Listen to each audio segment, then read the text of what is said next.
Erik, every time that I meet you, I'm looking forward to this. I'm just prepared, and I think that all this piece that you advise that you give, is pure gold. So I want to ask you several questions about one of the Sure. books that we mentioned last time, about the book of Alex Hormozi, $100 million offer. And I want to ask a few questions about the offers. Hormozi emphasizes creating an offer so good people feel stupid saying no. So how do you interpret this in your own business? Where do most entrepreneurs fall short in building such offers that people feel stupid saying no? Yeah, that's a great question. Hey, and thanks for the call today. I'm glad to jump on as always with you, Alexander. And I know I mentioned to you, I'm wearing a seatbelt. My wife is being very kind to drive. We're on our way to vacation a little bit. And so I'm joining you from the car with this very fun pretend library background. Yeah, so $100 million leads. In my opinion, we actually just had a call with Liam, the coaching staff in the AAA community, Liam Ali, for those of your listeners who are new. AAA Accelerator, Morningside AI, incredible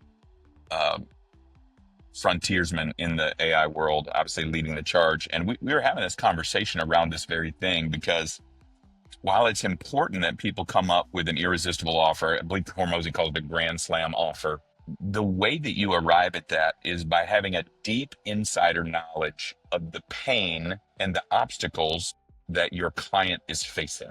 Hormozi puts that out there, and rightly so. But if we don't listen to his answer in the context of his story, we will take it out of context, right? That's what that means. So the context of his story, as you know, is he bought a gym. It almost failed. He said he slept so little that he would walk around and talk to people and start falling asleep while he was standing up. He was so tired. He would sleep on the gym floor in the back of the gym. He learned to iterate the business. Obviously, he's brilliant, but he learned what worked and what didn't. He's got entire posts about how he tried to figure out, being advertising table tents, like, those little, as you walk in, having a whiteboard with a sale going on versus having an A-frame table tent, and he goes through so many iterations, how to set up the food display, how to set up the product sales, how to pitch the offer, how to set up, he just went through so many iterations that by the time it's done, he realized through the help of a coach, actually what you're the best at is understanding how to sell a fitness business and business in general. So he realized his best clients weren't going to be the people that wanted to exercise. They were going to be gym owners, because he'd just gone through the pain of being a gym owner and had a deep multi-year experience with building a gym business. And so that's the context by which he says, I know how to put together a grand slam offer. And it's really important that we know it's because he has a deep and intimate personal experience with the pain. The only other way I know to get that is to have an industry insider who you can partner with, particularly in our AAA community, AI automation agency community. One of the things to know about Hormozi, again, is he has a deep, intimate understanding of the pain point of the business owner that is running a training facility. So the only other way to get that kind of understanding is to have an industry insider that you can form an advisory team with, or an advisory council, 1 or 2, 3 other business owners who can help you as an outside person who wants to serve them, like a AAA community member, an AI automation agency owner, or any business for that matter, that can walk you through that pain and help you deeply understand it. In our own family, my father and our team, that was our largest product, was an educational staffing company that went from 0 to $153 million in 24 months. And the reason that happened was not because we had an understanding of the educational staffing agency world. It's because we enlisted the help of 15 or 16 school district leaders who were willing to meet with us for many months. And we bought them dinner and had conversations to try to understand the problem. And once we understood the problem deeply and we were able to iterate the solution with them, then we pre-sold it to them, and it sold like wildfire. One of my favorite quotes in this regard is from Albert Einstein. He said, if you give me 1 hour to solve a problem, I'll spend 55 minutes thinking about the problem and only 5 minutes creating the solution. And a grand slam offer, an offer so good people can't say no to it, comes when you understand the problem at that level. You've spent so much time focusing and understanding truly what's going on that you're able to put together a no-brainer solution. But if we try to start with the solution, we make the classic entrepreneurial mistake of thinking people want our solution and then we have to go find a problem. It turns out nobody wants it. I can't tell you how many hours and dollars I have personally lost in that own trap where I go, oh, I know a solution. People are going to want it. It's going to be great. But actually they don't. So you always start with a pain point and then from there engineer the solution. You never start with a solution. And that's a great way to also avoid wasting a whole lot of money and a lot of life on the way to trying a grant. You don't try to engineer the offer. You try by trying to deeply understand. In the same way you'd show up at an emergency room, they wouldn't look at you and say, oh, you need a cast on your arm. They take you to an x-ray room and then they may run an MRI because they want to deeply understand what's really going on so they could build the proper solution. Same thing is how we get there for a Grand Slam offer in our business. Yeah, thank you. Thank you. So for Alex Hormozi, I know his story about how some people, his partners, cheated on him, and he went bankrupt. And so people didn't believe in him, and his parents, I think, didn't believe in him. So when some of them saw him selling to the whole bunch of people his very expensive packages of gym offers, so they were amazed how he made like few million in 1 hour. And I learned a lot about his story, about his advertisements and how he went from the very bottom to the top. So I also listened to his podcast with a nice style of this thing and in the how to say almost naked. So he has his style. So what's your take on the value equation which Hormozi outlines, and which variable, dream outcome, perceived likelihood of achievement, time delay, and effort/sacrifice do you find most underestimated by founders? I think, boy, that is a great question. What I'm seeing right now, I'll speak a little bit more contextually with regard to the AAA community. You and I are in, AI agency owners, those kinds of startups. I think one of the problems that we fall into, first off, is viewing that equation from our perspective, as opposed to really getting into the, like we just said, we're thinking from about us. I wonder what our dream client's dream outcome is. I wonder what our dream client's, time. Well, how did you say the time variable? I forget what that is. So dream outcome plus perceived likelihood of achievement / time delay and effort and sacrifice. Yeah. So what'll happen is we project our own values on those answers, and actually, so that's the first thing I'd say is being with the client to find out what is really the most valuable for them. I'd say that's the first mistake founders make. That's a little bit more, I'm approaching the whole equation. The first thing would be, don't try to figure out what you're undervaluing. Go to your client, find out what their real pain point is, and help them understand that. One of the things though that has surprised me is time delay. Man, wealthy folks, if you don't try to invent a brand new thing, if you will just work inside of an industry and just do it faster. Hormozi's famous for saying this, but rich people pay for speed, because like Dan Martell says in our last conversation, people buy back their time when they have the money to do it. They just don't want to do it. Yes, they could, but they can do it faster and at a higher quality if they pay somebody else to do it. So I would definitely, if you can just do something faster, that by itself is a huge lever to pull. Any one of those can be isolated, but that one in particular, I find, is a way to revenue for founders more quickly than any others. But the primary thing I would say is just make sure that you're understanding your clients deeply and inviting them into that equation to give the values for those categories, as opposed to projecting your own values on top of them. Yeah.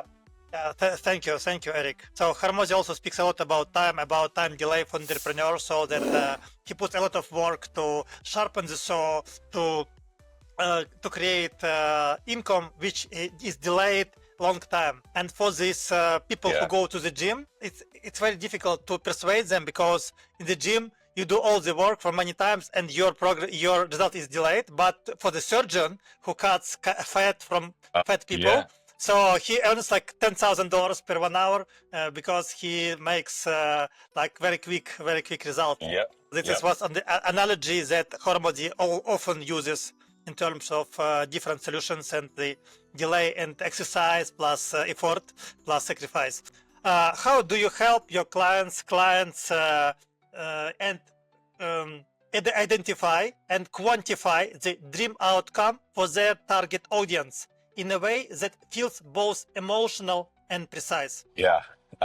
Man, that word I used earlier, triage, is really important. Andrew James, inside of our community, he's one of our sales coaches. He's been really helpful to say that when you go into a sales meeting, if you will literally set the table for them by saying, hey, this meeting, this consultation, this audit, whatever you want to call it, think of me as a doctor, and I really want to make sure we find out what's actually hurting. So I may ask some questions that don't seem relevant. Just trust me, I'm trying to poke around literally like a doctor saying, hey, does this hurt? Does this hurt? Does this hurt? Does this hurt? So that we can walk around the pain and really understand, not from an acute perspective, but from a systemic level. Especially in AI, what we find oftentimes is while we may want to sell our AI solutions, the best thing for the client would be a system-wide upgrade of their current infrastructure or CRM. Because if we put an AI solution in there, we may break the system because we've added this powerful engine that their current infrastructure can't support. And so you really want to go in with the client's best interest in mind. And that's a huge part of it, because I know I keep coming back to that, but I can't tell you how many insecure entrepreneurs or founders go in looking for a way to sell their product. And sometimes the best thing you can do for the client and for yourself is say no. Because true sales is about helping them identify what they actually need and helping them make a good decision about them. Obviously, we believe our product is that, or we wouldn't be selling what we do, right? Because we believe in it. But sometimes a person isn't a good fit for us. And actually, if we did force that solution on them, we'd be miserable too, because we would be working with a client who wasn't seeing the result we'd promised them, and it wouldn't do good for either of us. So spending time in the upfront discovery, in the what we call inside of the AAA community, an AI audit or the consultant phase, that learning how to do a true consultancy and walk through all those questions is absolutely the key to uncovering the dream outcome. It also answer all the other questions for you, saves you a ton of pain later by truly identifying what does the client want. I have run into that a lot with coaches in different circles. One of the things they fail to realize is they think, oh, it's about winning, or oh, about succeeding. But the most important question they need to know is, how is my client going to rate my experience? Like, have I spent time asking the clients, what would make this a win for you? Like, how will you be judging me at the end of this to know if this was a good experience or not? And oftentimes those values are misaligned. So does that answer your question? Yeah, yes, absolutely. And also, it's interesting to know that Andrew James wrote first to me like last week, and we agreed that. So he proposed me to meet, and so he said that he noticed my LinkedIn, and he valued my post on LinkedIn, and he said, "Let us meet and talk about it." So yeah, I will book a meeting with him next week. Absolutely. Hormozi recommends making offers more valuable before making them better marketed.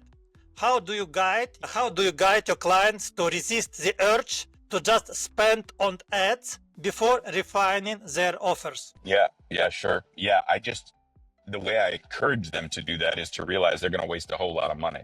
That usually gets to the point kind of quick, because if you can't find people, if you can't get marketing and business is just math at scale. And so as a social media marketing guy, I own a media company. I was quite literally running somebody's ad account before you and I got on this call. It's like a dashboard. And imagine you're flying a plane. And one of the things we need to know is, not only is like, we need to know the wings are in check. We need to know everything is balanced. The weight is right. It's not just about how fast can I go down the runway. If I haven't made sure that everything else is in balance, I'm going to get to this end of this runway. We're not going to take off. We're going to crash and burn. And the same thing is true about your offer. It has to be balanced. You have to know that the words you're using are appealing to people. So there's a way we can test that. You need to know that the images you're using are appealing to people. There's a metric. We can test that. But you only get there after you have gone up to people and just said, hey, would you taste this? Would you give this a sample? I don't know if they have this in the Ukraine, but in America, we'll have these shopping centers, and they'll put all the restaurants in one area. They call it a food court. And in the food court, you will have people walking around with trays of food and toothpicks offering you samples. And it's because they know if they can get you to taste it, you're more likely to buy it, because you'll have a visceral reaction to it. So we want to go through the iterative process of testing it, of designing it with our clients, of telling people, hey, how does that taste? Like my mom used to do. Do you think that's got enough salt in it? Is that too sweet? You know what I mean? Getting the recipe right. Because if you ship a Hormozi's famous for saying this. He said you don't want to ship a crappy sandwich because then all you've done is let everybody know you have a crap sandwich. You want to make sure the sandwich tastes good, that people want it and are asking you for more before you start to scale. Because if you scale, remember, scale is just a magnifying glass. It has nothing to do with quality. It only makes what you're doing bigger, which means every problem that's small gets really big. Everything that's good gets really amplified. And suddenly we're going to be able to see granular, oh, this really doesn't work out. There's something wrong with this recipe. You do not want that. So that's why he says, you know what, you can get to $100,000 a year, maybe even $1 million a year in certain businesses, but you don't want to scale past that because everybody's going to know you got a crappy sandwich. You waste a lot of money and a lot of life with that. That is a wrong way to go. Yeah, I love yeah, that absolutely. analogy. And also, you said this, they say garbage in, garbage out. So That's if it. you have something inside that is garbage, you cannot produce good sandwiches. That's it. That's it. So what's one example where you worked with someone to turn a commodity offer into high value, irresistible one, maybe in your own life? And what levers made the biggest difference? Man, that's a great idea. I'll just use our own business because I think it's can be hard to talk about somebody else's. For us, we sold, our business progression, kind of the anchor for us started in life insurance and then became health insurance. And health insurance can be a commodity. If people can find a cheaper price for a similar product, they just go somewhere else. And what we realized over time was that the magic number was 3. If we could help people purchase health insurance from us, but then also life insurance, and then also short-term disability or dental insurance, once they got 3 products in place, they almost never left. And that's because we moved ourselves from a commodity, which they could find a cheaper price for, to a systemic solution where now we were their insurance solution or their benefits solution. Does that make sense? Okay. So what we did was we realized, we were selling a single product. And when you sell a single product, you are a commodity. So you have to differentiate based on something else, whether experience, whether other offers that you package together, but you need to help people's mind move from they're a single button widget to, we are an end-to-end solution. And when you do that, when you move to at least, in our case, 3 products, it's almost impossible for people to move away because the work and the effort to try to replace all of that is a lot. So in the AI space, I've tried to help people move away from selling like a voice agent or a chatbot to thinking of themselves as a sales solution or a marketing solution and offering multiple products that guide the client through that entire sector of the business. And when you do that, people just, the next time a cheaper voice agent comes along, they're not going to switch because you've installed a system and you've become their trusted guide, their resource, which is a whole different thing. Now you're asking them not just to replace a bot, but you're asking them to replace a system and a relationship. People almost never do that. Yeah, that's absolutely. So there is a way that you recommend to change from community business to Grand Slam offer, which combines, like you have a combination and not just some cheap technical solution, but a complex understanding of how this business works and how you can wrap around their problems by talking and understanding what they really, what Absolutely. the point is.